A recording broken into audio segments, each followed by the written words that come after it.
오늘 말씀의 제목은 아 하는 순간은 옵니다입니다. 따라해 볼까요? 아 하는 순간은 옵니다.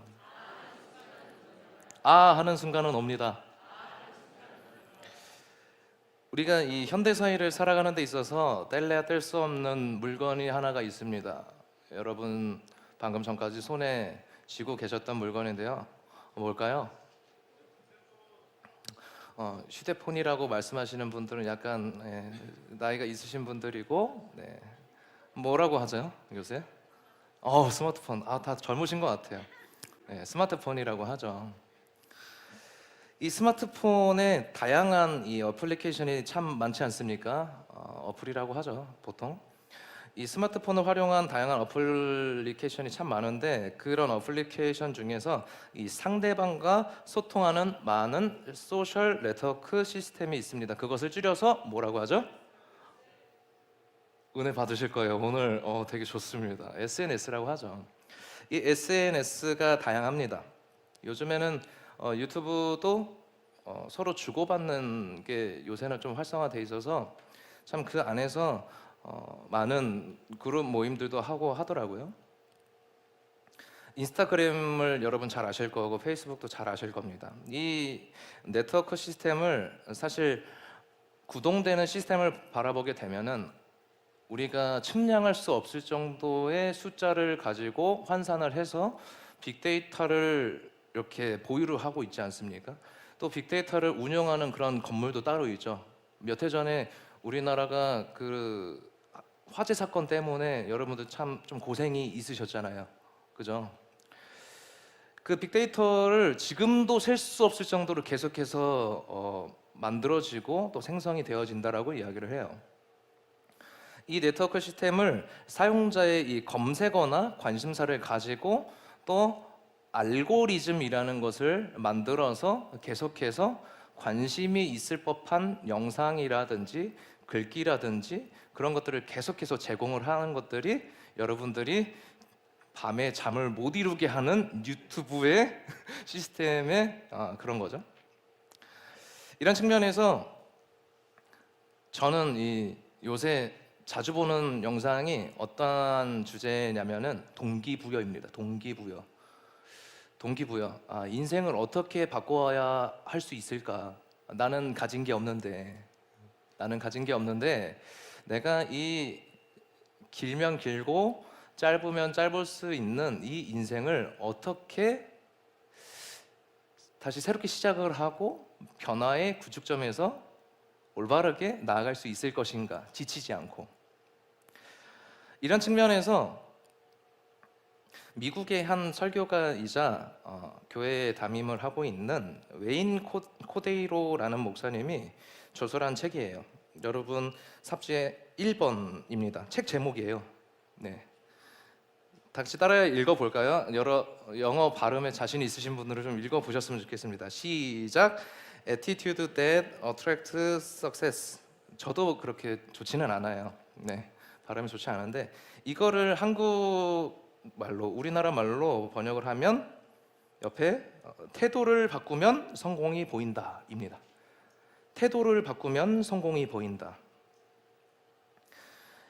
이 책에서 이런 내용이 있어요. 한 두 번째 챕터에서 이런 내용이 있습니다. 삶을 변화시키는 태도를 길러가는데 필요한 요소들을 가슴속에 새겨 넣어라. 지금 당장 그렇게 하겠다고 선택하라. 처음에는 변화가 더딜지 모르지만 포기하지 마라.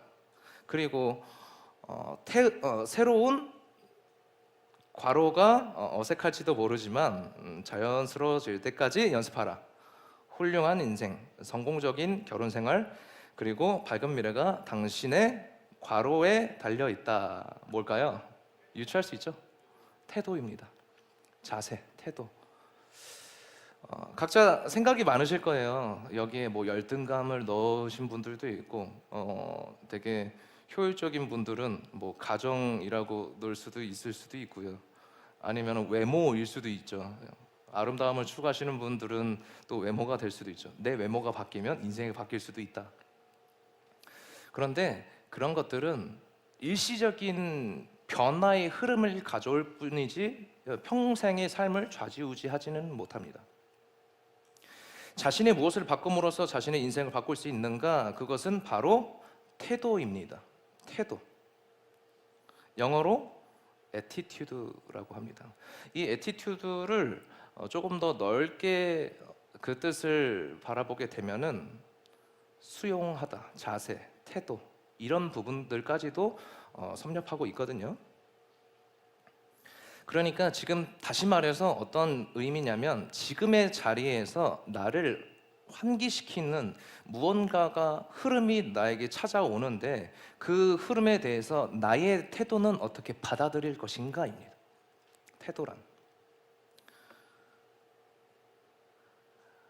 우리는 우리의 삶에서 파생되어지고 만들어지는 그 경험이 굉장히 큽니다. 그렇죠. 그 경험을 통해서 우리는 누구에게나 이야기할 수 있고 또 감정적으로도 표현도 할 수 있습니다. 그렇지만 우리가 모든 것들을 경험할 수가 없기 때문에 또 책을 좀 많이 봐야 되잖아요. 제가 한 가지 책을 좀 소개를 해드리자면 빅터 프랭클이라는 분이 썼던 죽음의 수용소라는 책입니다. 그 책은 이분이 심리학자인데 오스트리아의 심리학자인데 2차 세계대전 때 아우슈비츠 수용소로 끌려갑니다. 옆에 있었던 사람이 언제 끌려가서 죽을지 모르는 그러한 생화학 실험도 당하고 그렇게 포로로서 계속해서 생활을 하는데 이분이 이렇게 이야기를 해요. 자신의 삶의 태도에 대해서 인간에게서 모든 것을 다 빼앗아 갈 수는 없다. 한 가지 자유는 뺏어갈 수 없다. 그것은 바로 어떤 상황에 놓이더라도 삶에 대한 태도만큼은 선택할 수 있는 자유다. 여러분들은 삶에 대해서 어떠한 선택을 가지고 계십니까? 그 태도를. 그것을 오늘 말씀을 통하여서 다시 바로잡고 가셨으면 좋겠습니다. 할렐루야. 많은 이런 태도들에 대해서 저서나 아니면 영상이라든지 그런 소셜 네트워크를 통하여서 계속해서 환기를 시켜주는 것들을 우리는 경험할 수가 있는데 그렇다면 이 태도에 대해서 성경은 무엇이라고 이야기를 하는가? 그것이 제일 중요하지 않겠습니까?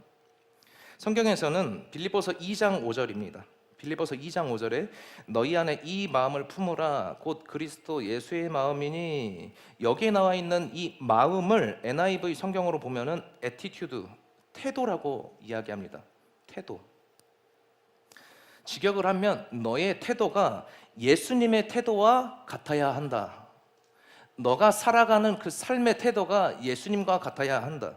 사람을 대하시는 태도가 예수님과 같아야 한다. 삶을 바라보는 그 큰 그림을 바라보는 그 너의 관점이 예수님과 같아야 한다. 이 이야기를 하시는 거예요. 십자가를 앞에 두고 예수님이 가지셨던 그 큰 그림, 오병이어의 그 기적을 품음으로써 보여주심으로 말미암아 그 이후에 어떻게 가셨죠? 많은 군중들과 함께 있지 아니하고 따로 가셨잖아요. 그 삶의 태도, 그것에 대해서 너희들이 같은 태도의 관점으로 주목해야 된다. 이 말씀을 하는 겁니다.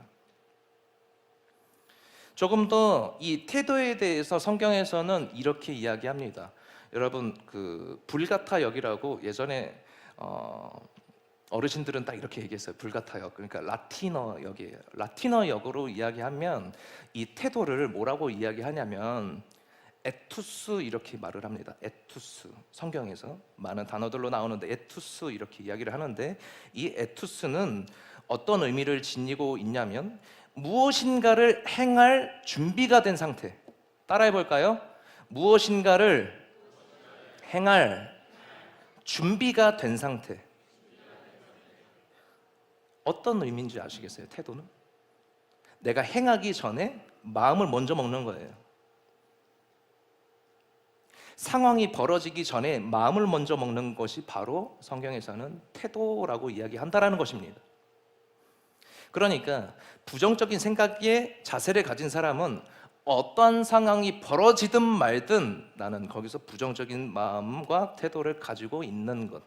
행할 준비를 가지고 있는 것, 그 에너지가 내 안에서 작동되는 것, 그것을 성경에서는 태도라고 이야기한다라는 것입니다. 긍정적인 사람은 사실 어떠한 사건을 통하여서 거기서도 부정적으로, 아니 긍정적으로 이야기하고 또 주님께 더 나아가고 하나님을 더 의지하는 도구로 그렇게 받아들이죠. 그러니까 부정적이냐 긍정적이냐, 이것은 마음의 태도에서 출발한다라는 것입니다. 여러분, 주일입니다. 여러분, 주일을 딱 아침에 눈을 떴을 때 여러분들의 마음의 태도가 어떠셨어요? 오늘 주님 만나러 가야지, 긍정적이셨어요? 아멘. 할렐루야. 입술의 고백이 어떻게 돼요? 될 줄로 믿습니다. 저는 사실 일주일 동안 잠을 그렇게 이루지 못했습니다. 왠지 아시겠죠? 많은 기도의 제목들이 있죠. 많은 기도의 제목들이 있는데 가슴에 압박감이 점점 컸어요. 그런데요, 그것을 계속해서 환기시켜 주시는 하나님의 그 역사하심을 기대했어요. 그게 태도거든요. 여러분, 주일의 이 예배, 한 번의 예배입니다. 주를 시작하는 주일, 주님의 이끌어 주신 그 한 주를 시작하는 날, 그 시작하는 날에 마음의 태도를 어떻게 잡고 가는가, 그것이 굉장히 중요합니다. 우리에게 첫째, 첫 기억, 첫 은혜가 굉장히 중요합니다. 맞죠? 첫사랑, 그쵸? 어떤가 무거운 거를 딱 이렇게 딱 접했을 때 첫 경험, 저도 악기를 이렇게 섬겼는데 저것에 대한 저 첫 경험. 그러니까 모든 사람들은 다 첫 번째, 첫째 아이 뭐 이런 것까지도 다 남다르잖아요. 이스라엘 백성이 홍해를 건너서 지금 첫 번째 시련을 겪습니다. 맞습니까? 오늘 본문은 그래요. 광야라는 환경 가운데 지금 계속 노출이 되어 있는 상태인데 얼마나 갈증이 나겠어요? 얼마나? 뭐 우물가에 가가지고 물을 퍼올 수도 없고요. 물이라는 곳이 존재할 수가 없습니다. 그늘이 있을까요? 그늘도 없었을 거예요. 홍해를 건너기 전에 바리바리 싸들고 왔었던 그런 것들, 야 김밥 좀 먹을래? 김밥 싸들고 와가지고 했었던 거 다 쉬어가지고 먹겠어요? 먹지도 못하겠죠. 이제는 진짜 광야가 펼쳐져서 이렇게 살아가야 되는데 그 첫 번째 관문에 이스라엘 민족이 어떠한 태도를 취하고 있는가, 오늘 본문에서 참 우리와 같은 비슷한 결을 보여줍니다. 사실 이 본문은 많은 메시지들을 포함했고 또 많은 메시지들을 우리가 많이 들었어요. 그렇죠? 그래서 아까 전에도 치료하시는 하나님이다, 그렇죠, 공급하시는 하나님이 계십니다, 광야 가운데서도 그 쓴물을 단물로 바꿔주셨습니다, 우리 내면에 있는 그 쓴물 같은 것들을 하나님께서는 단물로 바꿔주셨습니다, 이런 메시지까지도 다 포함합니다. 다 맞습니다. 근데 저는 이스라엘 민족의 태도를 주목하고 싶습니다. 이 이스라엘 민족의 태도는 22절에서 24절을 바라보기를 원합니다. 다 같이 따라 읽어볼까요? 시작. 모세가 홍해에서 이스라엘을 인도하며 그들이 나와서 수르 광야로 들어가서 거기서 사흘 길을 걸었으나 물을 얻지 못하고 마라에 이르렀더니 그곳 물이 써서 마시지 못하겠으므로 그 이름을 마라라 하였더라. 백성이 모세에게 원망하여 이르되 우리가 무엇을 마실까 하며, 뭐였죠? 이스라엘 민족의 태도는 원망이었습니다. 따라해 볼까요? 이스라엘 민족의 태도는 원망이었습니다. 네, 이스라엘 민족의 태도는 원망이었습니다. 이스라엘 백성이 광야에서 제일 먼저 경험한 그 사건은 마라의 쓴물이었어요. 마라의 쓴물. 그 마라의 쓴물에 대해서 그들이 제일 먼저 보인 반응은 바로 원망입니다. 원망. 그렇게 원망했을 때 하나님께서 그 쓴물을 단물로 바꿔주셨고 나는 너희들을 치료하는 하나님이다, 놀라운 말씀을 하시고 그 이후에 나오는 다음 사건이 물샘 12과 종려나무 70그루가 있는 그 엘림을 허락하세요. 그렇죠? 엘림, 풍성, 풍요를 뜻하는 그 엘림 동산, 그것을 허락을 하신단 말이에요. 그렇게 하고 나서는 이 이스라엘 민족의 원망이 바뀔까요? 바뀌지 않습니다. 출애굽기 16장 1절에서 2절을 보시면은 이스라엘 자손의 온 회중이 엘림에서 떠나 엘림과 시내산 사이에 있는 신광야에 이르니 애굽에서 나온 후 둘째 달 15일이라 이스라엘 자손 온 회중이 그 광야에서 모세와 아론을 원망하여. 또 원망입니다. 원망. 이것이 광야 생활 내내 이스라엘 민족이 보여줬던 믿음 생활, 신앙 생활, 하나님을 따르는 그 인생의 여정길 가운데서 보여주었던 루틴이었습니다. 루틴. 원망, 풍요, 풍성을 허락하시고 그것에서 살짝 격가지로 떨어지고 다시 빈곤과 내가 한치 앞을 예상할 수 없는 그 길로 가니까 또 뭐가 다시 들어와요? 원망. 처음과 끝이 어떻게 계속 원망입니까? 원망, 원망. 우리들의 삶은 어떠할까요? 저부터도 원망의 영임이 많습니다. 원망하죠. 원망하고 절망할 때도 있습니다.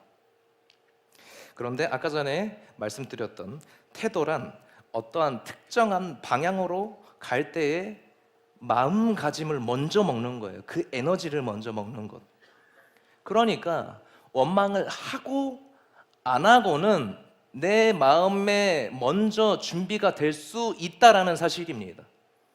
그러니까 다시 말씀드리자면 원망할 수 없을 수도 있다. 나는 하나님이 주시는 여정길 가운데서 그 관문 하나 내가 마주할 때 나는 원망을 할 수 있을 수도 있지만 어떻게요?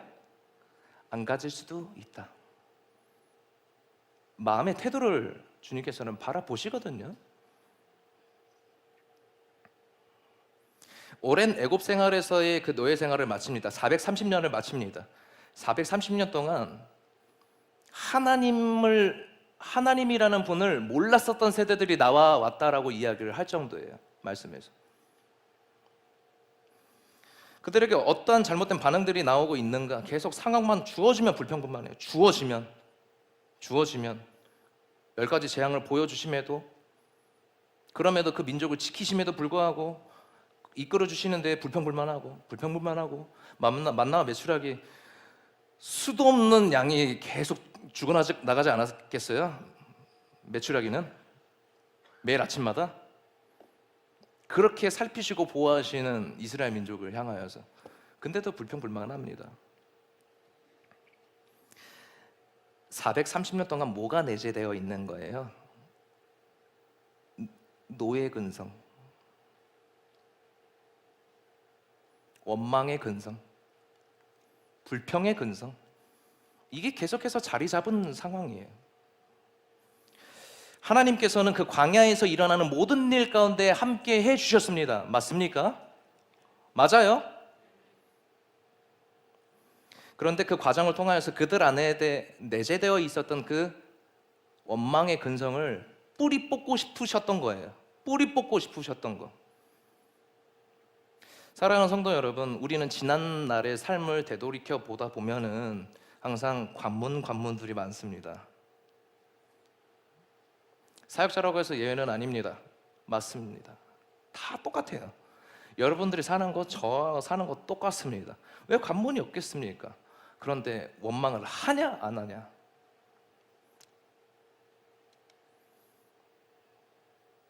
그것에 달려 있는 거예요. 이럴 때일수록 우리가, 예수 믿는 우리가 어떤 그리스도 안에 있는 건강한 태도를 지느냐에 따라서 삶은 그 기점을 삼아서 전과 후로 나뉠 수가 있겠습니다.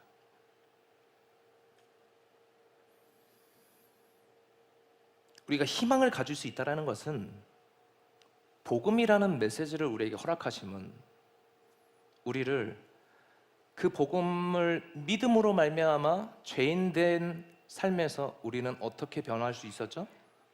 주님의 은혜로 칭의롭다 여기시고 우리를 양자 삼아 주셨습니다. 이 안에서 벌어진 효과는 뭐예요? 변화입니다. 복음은 변화의 능력입니다. 사람이 어떻게 변해요? 변해요. 그거는 여러분들의 경험에 따라서 나오는 그런 말들 뿐입니다. 그것은 복음에 따라서 복음의 능력으로 여러분들은 하나님의 역사심을 기대하지 않는 믿음입니다.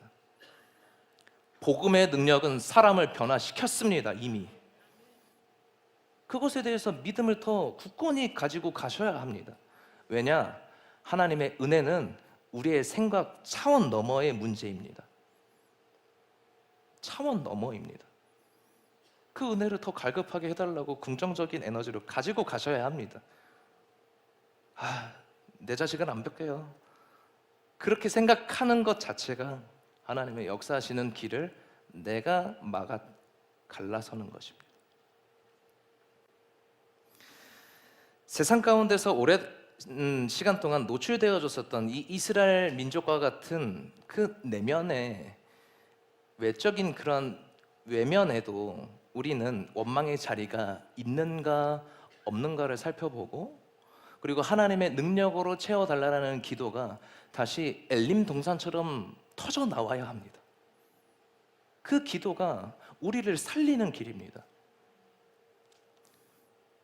그 안에서의 그 관문들을 통과하고 마주하는 그 경험되어지는 과정을 통하여서 우리는 예수님의 인격, 예수님의 성품, 예수님을 통하여서 다른 타인을 수용하는 자세, 그 모든 것들을 내 안에서 기대할 수가 있는 거예요. 그게 소망인 거죠, 사실. 맞습니까?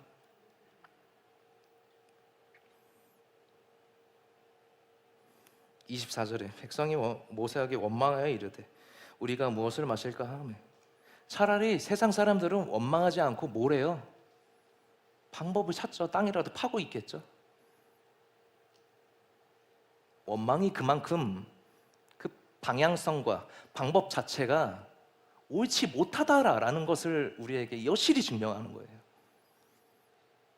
차라리 땅이라도 파지,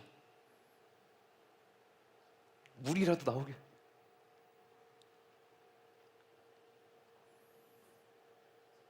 세 번째, 여러분 삽질 보시면은 이 이스라엘 민족을 통하여서 우리는 교훈되어지는 인간의 연약함을 볼 수 있습니다. 따라 읽어볼까요? 이스라엘 민족을 통하여서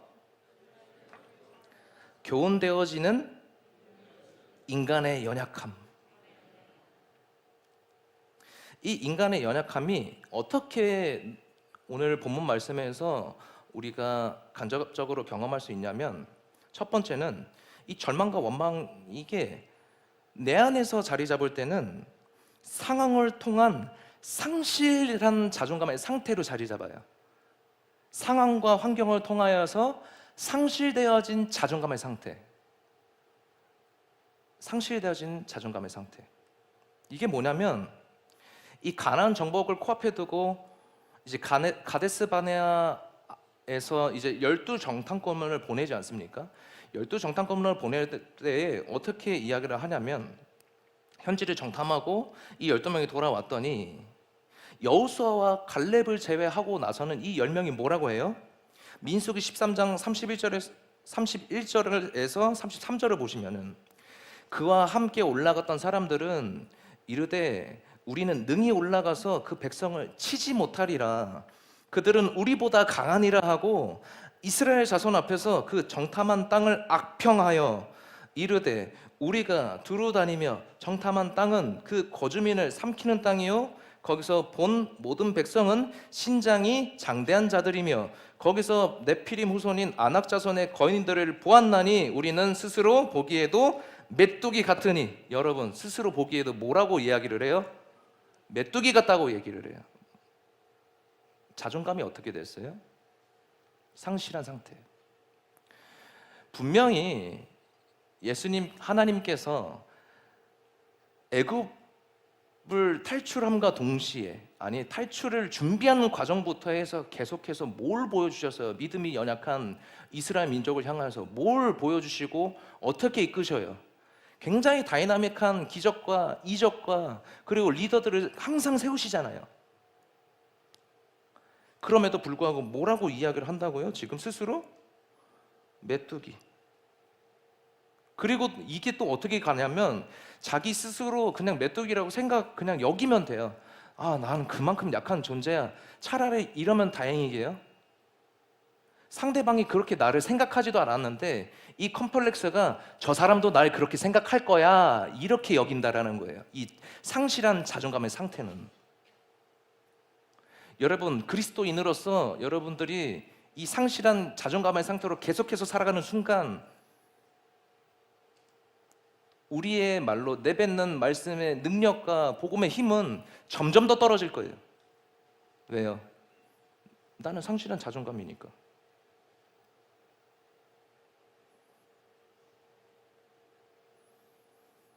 내가 나를 초라하게 인식하는 건 그래도 하나님께 매달릴 수 있는 방향이라도 한켠에는 잡고 있지만 바로 뒤따라서 나오는 고백이 뭐였어요?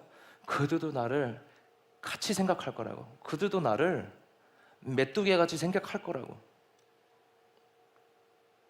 원망의 자리가 계속해서 노출이 되면 하나님의 축복받은 인생, 하나님께서 가나안 땅으로 이끌어갈 그 인생, 하나님께서 나와 함께 하실 거라는 그 인생이 이렇게 되는 거예요.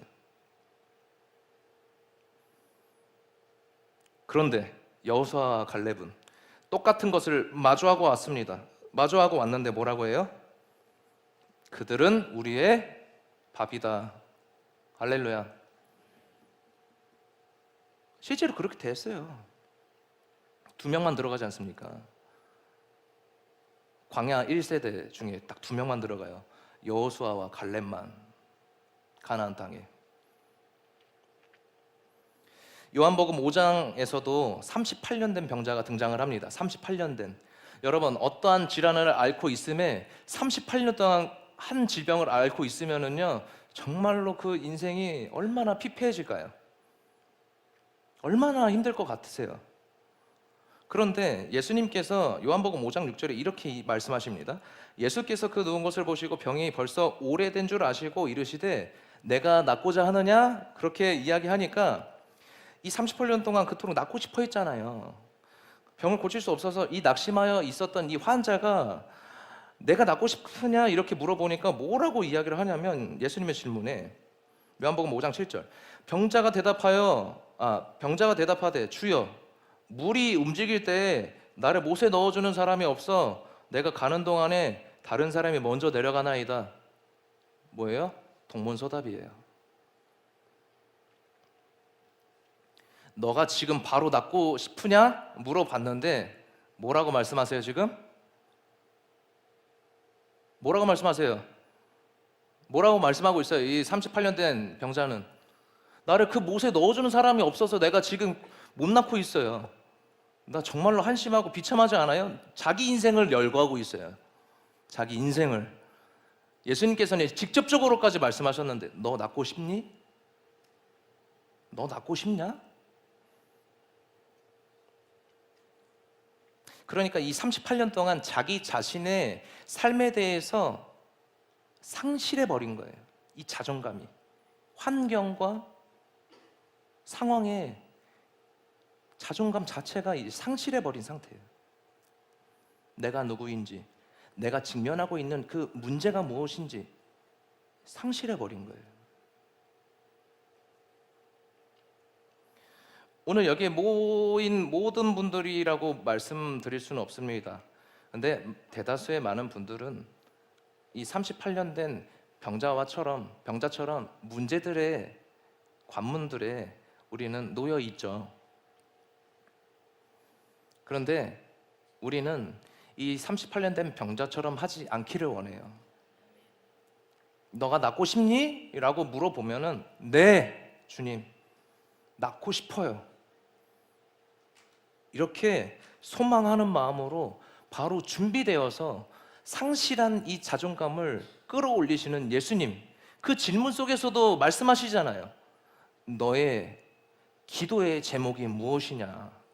너의 상황을 통하여서 너의 지금 문제가 무엇이니? 그렇게 물어보실 때, 네, 이겁니다. 근데 나는 주님 한 분만으로 나는 이게 회복될 줄 믿습니다. 일목요연하게 자존감이 바로 세워지는 주님의 역사가 있기를 간절히 소망하고 원합니다. 두 번째는 이 이스라엘 민족을 통하여서 교훈되어지는 인간의 연약함. 두 번째는 타깃을 찾는 전가의 태도예요. 따라해 볼까요? 타깃을 찾는 전가의 태도. 이 원망이라는 키워드가 밖으로 표출될 때는 어떠냐면 타깃을 찾는데요. 이 책임의 타깃을 찾는데요. 이거 내 문제가 아니야. 이거 내 문제가 아니기 때문에 타깃을 찾는 거예요. 15장 23절에서 24절. 마라에 이르렀더니 그곳 물이 써서 마시지 못하겠으므로 그 이름을 마라라 하였더라. 백성이 모세에게 원망하여 이르되 우리가 무엇을 마실까 하매. 그리고 아까 전에 출애굽기 16장 2절에도 엘림을 떠나서 또 뭐라고 해요? 이스라엘 자손이, 온 회중이 모세와 아론을 어떻게 해요? 원망하여 타깃을 찾는 거예요.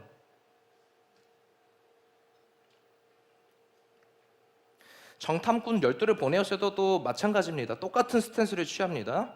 민수기 14장 2절 이스라엘 자손이 다 모세와 아론을 원망하여 온 회중이 그들에게 이르되 우리가 애굽 땅에서 죽었거니와 이 광에서 죽었으면 좋았을 것을.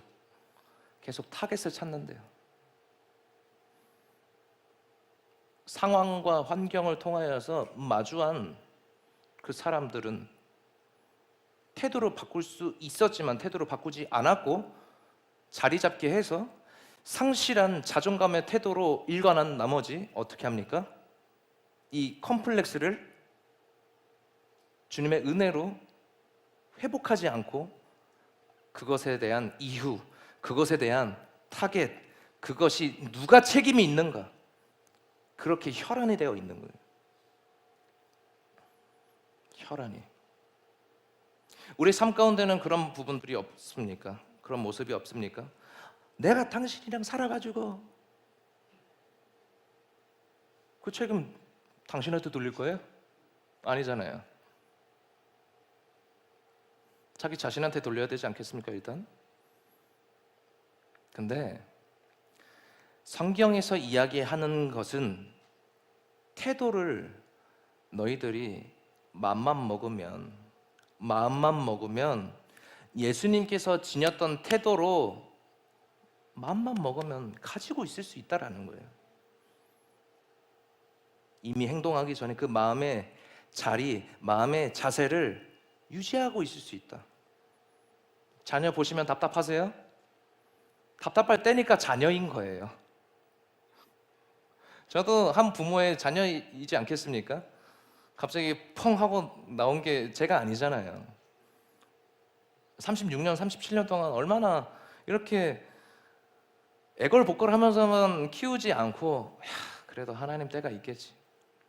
그렇게 키우시지 않았겠어요? 근데 살면서는 항상 어떤 이야기들을 많이 노출하면서 들었을 것 같아요. 저는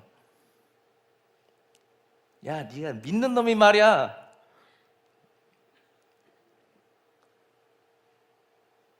하지만 그 속 안에서는 저는 그 속뜻을 알아요. 왜냐하면 매일 새벽마다 그 정해진 시간마다 기도하시기 때문에. 태도예요. 나를 위해 주는 그 말들에 대한 그 태도. MZ세대가 왜 MZ세대인지 아십니까? 같은 MZ가 또 아니더라고요. 저도 MZ세대예요. 여러분 놀라시겠지만 MZ세대에 대해서 한번 찾아보세요. 저도 포함이에요.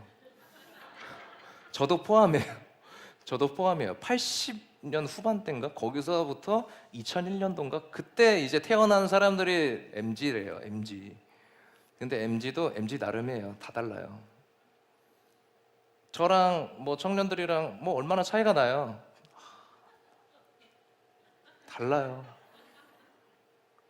제가 끼어 들어갈 수도 없어요. 그냥 네 안녕하세요. 저는 이제 요자해요. 인사할 때마다 저도 모르게 요자가 나오더라고요.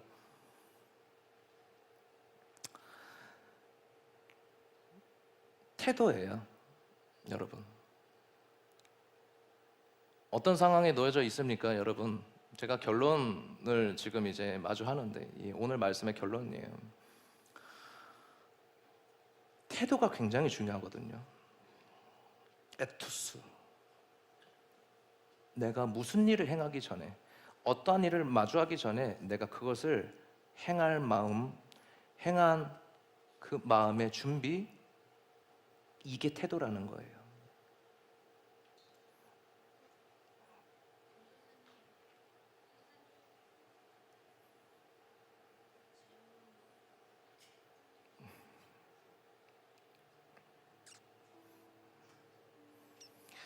우리에게는 그 자존감의 상실한 부분도 있을 거고, 그리고 상실한 자존감의 그 상황과 태도로 말미암아 누군가에게는 쏟아내고 있지는 않습니까? 쏟아내지 않는 방법을 취하는 것도 나의 선택지예요. 나의 선택지. 항상 무슨 일이 생기면은 저 사람이 잘못했어요. 그래요. 그 사람이 잘못할 수 있어요. 그 일이 잘못된 걸 수도 있어요. 내가 투자를 잘못해서 그럴 수도 있어요. 그런데요, 원망하지 않는 자세를 취하는 방법까지도 우리에게는 선택지가 놓여 있는 거예요. 그거 자체가 은혜 아닙니까? 은혜예요. 창세기를 바라보게 되면 이삭의 아들, 야곱의 아들 요셉을 구덩이에 쳐놓고 요셉은 하나님을 원망 안 해요. 오랜 기간 동안 그 감옥에 있었음에도 불구하고 원망 안 해요. 기록 자체가 되어 있지 않아요.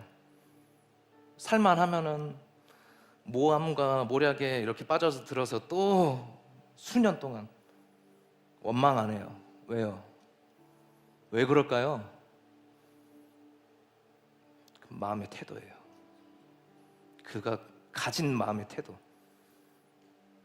뭐 하나 시켜보면 딱 답 나옵니다.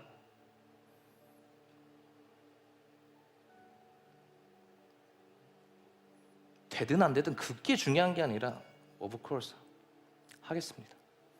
해볼게요. 이 길 끝에만 예수님이 계실 것 같습니까? 전혀요. 지금 나와도 함께 하시는 분이 하나님이세요. 그러니까 그 마음의 태도를, 중심을 제일 귀히 지금도 달아보시는 거예요. 상황 바뀌지 않아요. 왜요? 왜 그럴 것 같아요? 아직도 내 태도가 변함이 없기 때문에.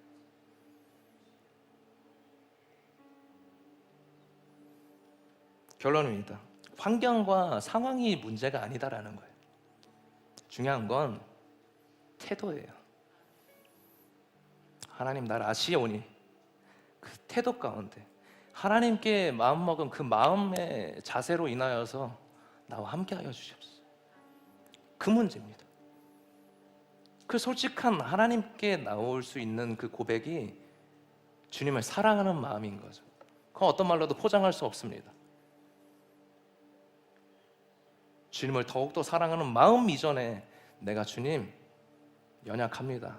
그래도 주님 주시는 것에 대해서, 주님 나에게 주신 그 영혼에 대해서 나를 어떻게 상처 주고 내가 어떻게 상처를 입히고 그 문제가 아니라 내가 주님 나와 함께 하시오니 내가 주님과 따라가겠습니다.